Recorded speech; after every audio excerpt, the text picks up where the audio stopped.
chose you. Secondly, I want to encourage you to stay connected because you will be persecuted. Now, that's another word that we say in church all the time. I give up persecution, man. I don't understand. I'm talking about persecution. You know what that means? Y'all know what persecution means?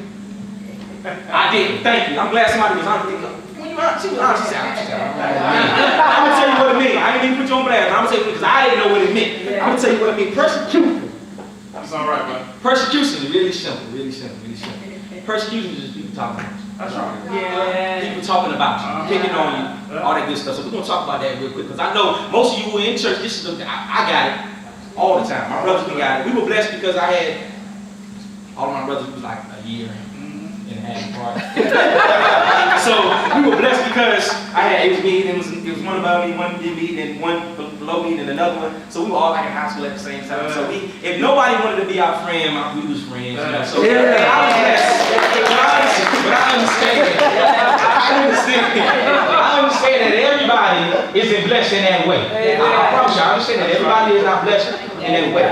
So God said, He said, I want to encourage you to stay connected because you will be persecuted. If you look at John, the 19th and this 20th verse, John 15, same chapter, but 19th and 20th verse. Verse 19 says, if you were of the world would love you as its own.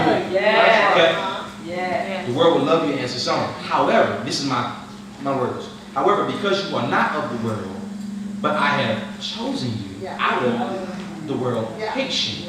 All right, follow me. Follow me.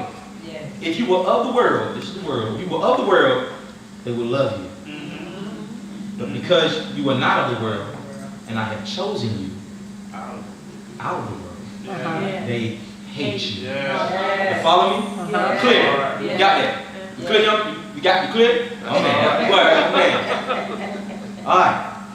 Then it goes on in verse 20 to say, if they persecuted me, they will persecute you. Right? Persecution, this is the dictionary.com definition. I don't do all that speaking in Hebrew. This is the Hebrew. This is the dictionary.com definition. This is what English tells us this word means. Persecution is to pursue with harassing or oppressive treatment, especially because of religion, race, or beliefs. Or in another definition is just to harass persistently, meaning a continuing act of harassment, continuing act of belittling or talking about whatever you want to call it or put it in, box you want to put it in. And one thing I would teach, the most common mistake that some of us make is entertaining the thought that as Christians we are exempt. Right? Exempt meaning it won't happen to you. Okay? The most common mistake we make as Christians is that we are exempt from persecution, or we are exempt from hardships in our lives. That we won't go through anything. That everything is going to be peachy and creamy. That we're not going to go through any failures, any opposition. So the most common thing most common mistake we make is the fact that we think that for some reason, because I'm a Christian, I ain't going through nothing. Young people, I promise you, this is the worst lie you can ever believe. Amen. The worst lie you can ever believe. Yes. The worst lie you can ever. I would love to stand here today and tell you that everything is going to get better, that everything is going to be good, and that people are going to stop calling you church boy, people are going to stop calling you church goer, that people are going to stop isolating you, that they're going to stop saying that you think you're better than us, or whatever else they do to you because of your connection to Christ. I would love to stand here and tell you that it's going to stop, but guess what? It's going to get worse. Amen. It's going to get worse. I promise you. Know it and understand it. Comprehend it. It's going to get worse. Believe me. It will get worse. You will never be exempt from being talked about. You will never be exempt from being picked on, or harassed, or pinpointed, or as some people say, negatively fought by your peers. You will never be exempt from being fought by your co-workers or your classmates. Because Jesus simply tells us that if they persecuted me, they will persecute you. Exactly. I don't know how else to say it. If they talk about me, they're going to talk about you. If they lied on me, they're going to lie on you. If they question me, they're going to question you. If they were skeptical about my beliefs, they're going to be skeptical about your beliefs. We are not exempt from persecution. In fact, it is our connection and our being chosen by God that makes us a prime candidate for persecution. That's all right. It's because you've been chosen that makes you a prime candidate for persecution. Verse 19 states, God has chosen us out of the world for this very reason. We do not fit in, and the world hates us. Now I'm paraphrasing. That's me paraphrasing. That's what it says.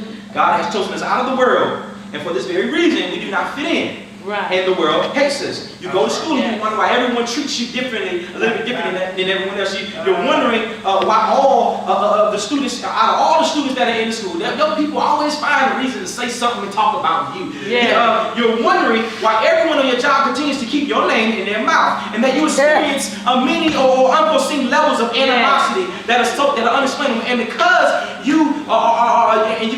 because of this, you always find yourself in a position or a pity party rather than in the joy of the Lord that God has designed for you. Because of this, you give into it. And you allow it to mess your day up. You allow it to mess up your life. Jesus.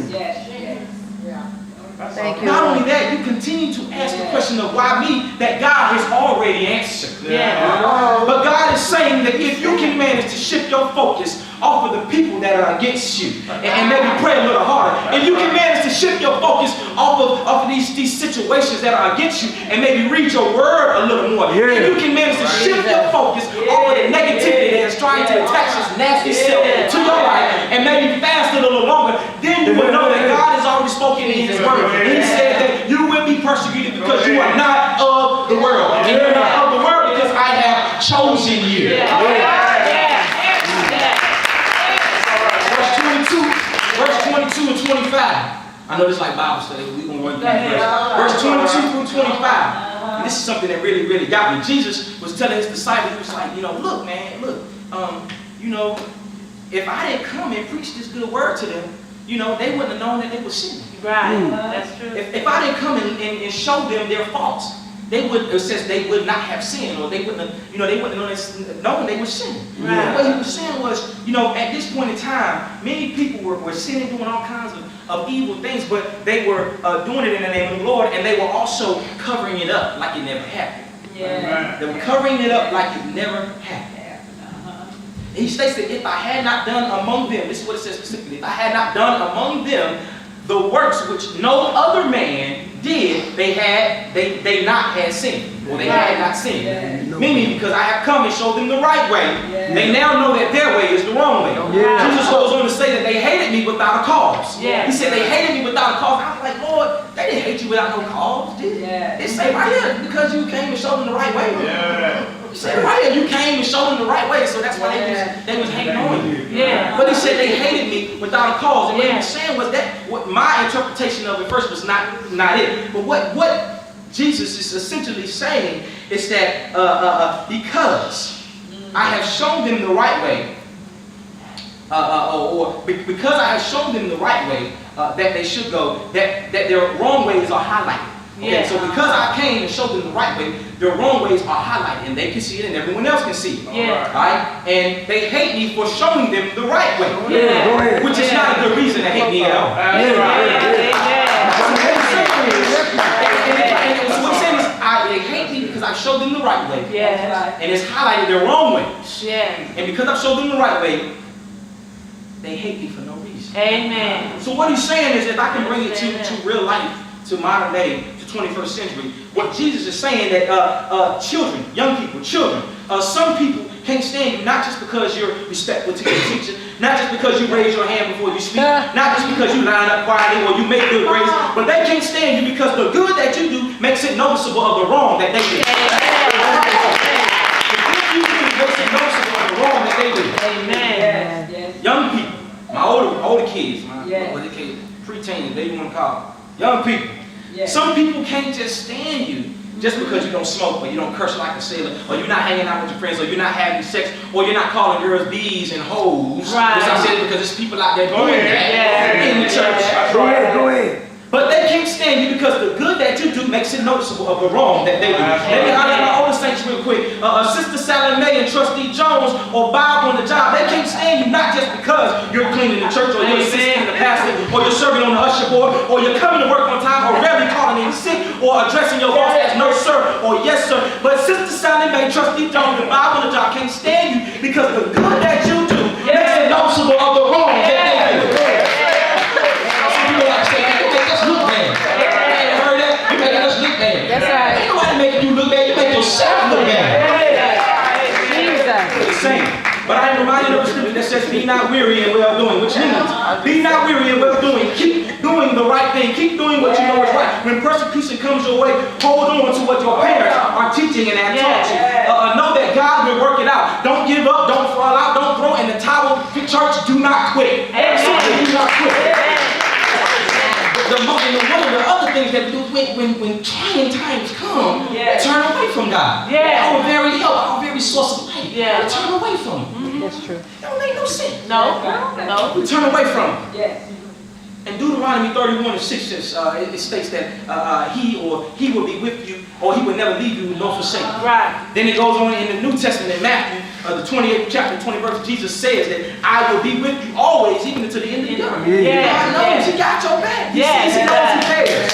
He sees, He knows, and He cares what you're going through. Persecution will come, but it's through staying connected that you and we all can prevail. This is my last point. I'm going to get up out of here, y'all. I want to encourage you. Go ahead. First, let me review this real quick. You stay connected because He's chosen you. Stay connected because you will go through persecution. You will be talked about. Lady, what's persecution then? Come on now, that's what I'm talking about. She got it.